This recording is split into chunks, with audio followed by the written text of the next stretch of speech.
పాత్రికేయ మిత్రులందరికీ నమస్కారం. రేపు 19వ నవంబర్ తారీఖున స్వర్గీయులైన మాజీ ప్రధానమంత్రి ఇందిరాగాంధీ గారి జన్మదిన సందర్భంలో ఇందిరా ఈ సభా ప్రాంగణంలో యావత్ రాష్ట్రానికి సంబంధించి సంవత్సర కాలంలో మా కాంగ్రెస్ పార్టీ ప్రభుత్వం రేవంత్ రెడ్డి గారి నాయకత్వంలో చేసిన అభివృద్ధి సంక్షేమ కార్యక్రమాలని పెద్ద ఎత్తున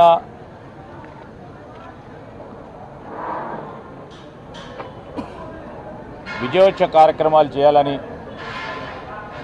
ప్రత్యేకించి ఈ సభా కార్యక్రమము మహిళల సంబంధించిన ఒక ప్రధానమైన అంశంగా తీసుకొని రేపు ఈ కార్యక్రమాన్ని నిర్వహిస్తూ ఉన్నారు. ఇక్కడున్న స్థానిక మంత్రివర్యులు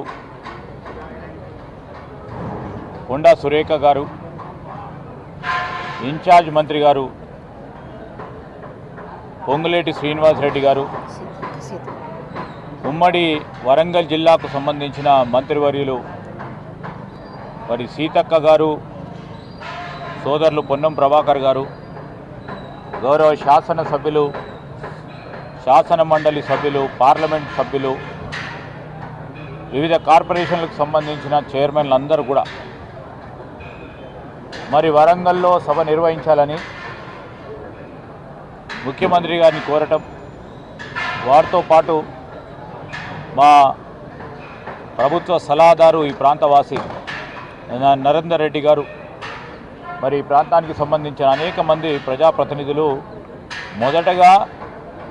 ఈ విజయోత్సవ కార్యక్రమం భాగంలో వరంగల్లోనే మొదటి సభ నిర్వహించాలని ఆలోచన చేసి మరి ఈ సభా కార్యక్రమాన్ని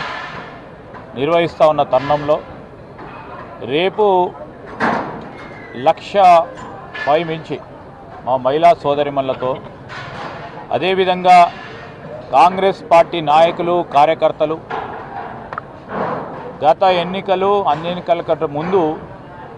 ప్రజలకు సంబంధించిన అనేక అంశాలు ఏదైతే ఎన్నికల మేనిఫెస్టోలో పెట్టడం జరిగిందో ప్రధానమైన అంశాలను మేము అమలు చేసే కార్యాచరణ తీసుకున్నామని, ఈ ఆనందోత్సవ కార్యక్రమంలో పాల్గొనడానికి వేలాది మంది మా కాంగ్రెస్ పార్టీ కార్యకర్తల నాయకులు కూడా దీంట్లో పాల్గొనడం జరుగుతుంది. అనేక సందర్భాల్లో ముఖ్యమంత్రిగా లేడు, ఆనాడు ప్రదేశ్ కాంగ్రెస్ కమిటీ అధ్యక్షులుగా వచ్చినప్పుడు ఉమ్మడి వరంగల్ జిల్లాకు సంబంధించి తెలంగాణ రాష్ట్రం ఏర్పడ్డ తర్వాత అనేక సమస్యలకు పరిష్కారం